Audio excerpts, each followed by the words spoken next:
हजरत इमाम हुसैन अलैहिस्सलाम का एक लक़ब है सैयद शुहदा।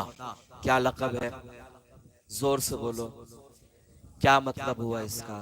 शहीदों का सरदार, सैयदुश शुहदा। बहुत गौर से सुनना, अल्लाह ने चाहा तो आपको ये आगे जाकर बहुत फायदा पहुंचाएगी ये बात। क्योंकि हमारे यहाँ इस मुल्क में और इस मुल्क के बाहर भी बहुत से लोग ऐसे हैं जिनको अहले बैत से कोई खास मोहब्बत नहीं है, ये तो सबको पता है। और वो कोई ना कोई बात लोगों के सामने ऐसी बयान करते हैं कि एक आम सुन्नी मुसलमान जब जिसके दिल में मोहब्बत है अहले बैत की, वो सुनता है तो थोड़ी देर के लिए वो कंफ्यूज हो जाता है कि यार मैं इसका क्या जवाब दूं। तो वो फिक्रमंद होता है और यही वो मौका होता है कि जब दूसरे लोग अपनी सोच और अपने ख्यालात उस तक बड़ी आसानी से पहुंचाते हैं।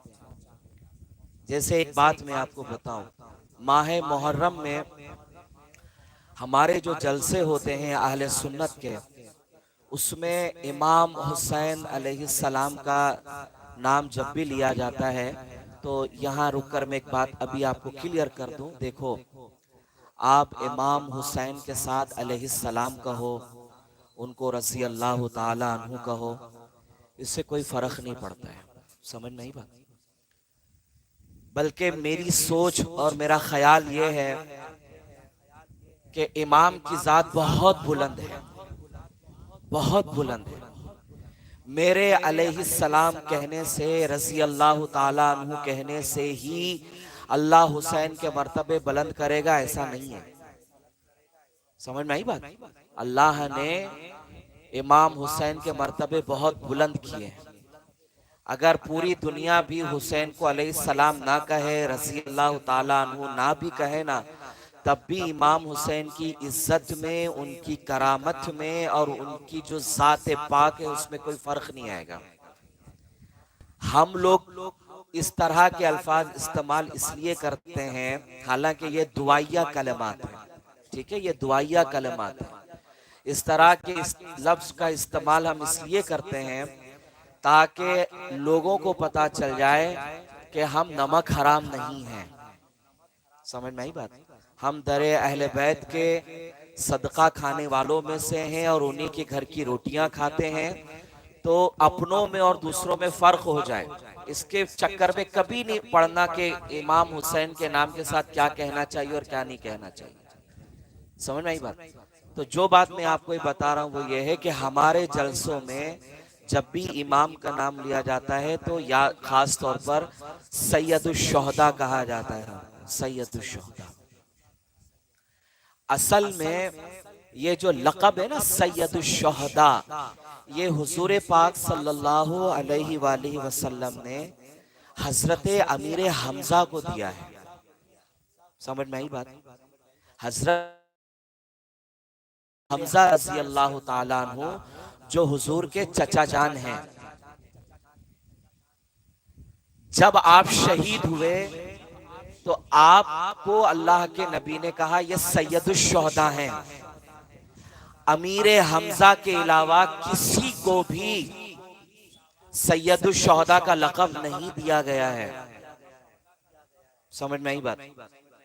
अमीर हमजा के बाद बड़े बड़े सहाबा जंग में शहीद हुए, यहाँ तक के करबला भी हुई और अहलुल बैत भी शहादत के मकाम और मर्तबे पर फाइज हुए। मगर रसूल कायनात अलैहिस्सलातु वस्सलाम ने नाम लेकर जिसको सैयदुश शुहदा कहा है वो सिर्फ हजरत अमीर हमजा रज़ी अल्लाह ताला अन्हु हैं। लेकिन हम हजरत हुसैन को क्यों सैयदुश शुहदा कहते हैं, ये समझने वाली बात है। लोग यही बहकाते हैं कि भाई हदीस में सिर्फ अमीर हमजा को ये बात बयान की गई है कि वो सैयदुश शुहदा हैं, आप लोग जो है वो हुसैन को क्यों सैयदुश शुहदा कहते हैं? कोई दलील तो है ही नहीं। अब बगैर दलील के तुम उनको सैयदुश शुहदा कहते हो और तुम्हारे जलसों के उन्वान, उसमें बैनर पोस्टर सब में सैयदुश शुहदा लिखा हुआ है। क्या जरूरत है? इसका मतलब तुम हदीस के खिलाफ काम करते हो। तो आज मैं आपको इसका जवाब सुनाता हूं, याद रखना, अल्लाह ने चाहा तो आपको बहुत काम आएगा।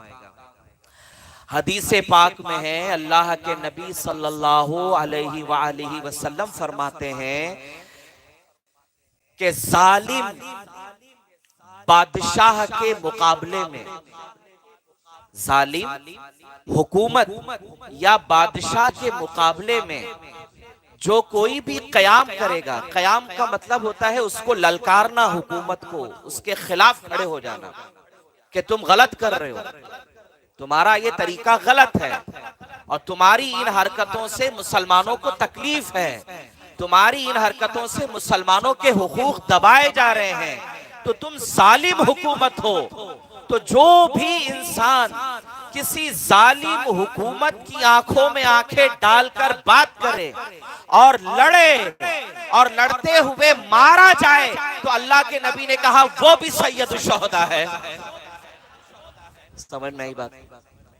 तो हम इमाम हुसैन को सैयद शुहदा क्यों कहते हैं? बुजुर्गाने दीन हुसैन को सैयद शुहदा क्यों लिखते चले आए? अल्लाह वालों ने अपनी किताबों में आका हुसैन के नाम के साथ सैयद शुहदा क्यों लिखा? सिर्फ वजह उसकी ये है कि अल्लाह के हर वली, हर बुजुर्गाने दीन ने इस बात के ऊपर अपनी मोहर लगा दी कि बनु उमैया का जो बादशाह था यजीद, उसकी हुकूमत सही नहीं थी, वो जालिम था, उसकी हुकूमत गलत थी और एक गलत हुकूमत के खिलाफ आवाज उठाई थी हुसैन ने और लड़ा, और लड़ने के बाद जब मकाम शहादत को पाया तो अल्लाह के नबी के हदीस के मुताबिक वो भी सैयद शुहदा के लक़ब के हकदार बन गए। आप समझ में आई बात? ये तो हुजूर की हदीस है ना कि जो भी जालिम हुकूमत से टकरा जाए और आंखों में आंखें डाल के बात करे और उसको, समझ में आई बात, मुकाबले के लिए उतर जाए और वो मारा जाए, तो सिर्फ शहीद नहीं, सैयद शुहदा। तो उम्मत ने इमाम हुसैन अलैहिस्सलाम के लिए इस लक़ब को कबूल कर लिया बगैर किसी चू चरा के। किसी ने कोई झगड़ा, किसी ने कोई तू मैं नहीं की।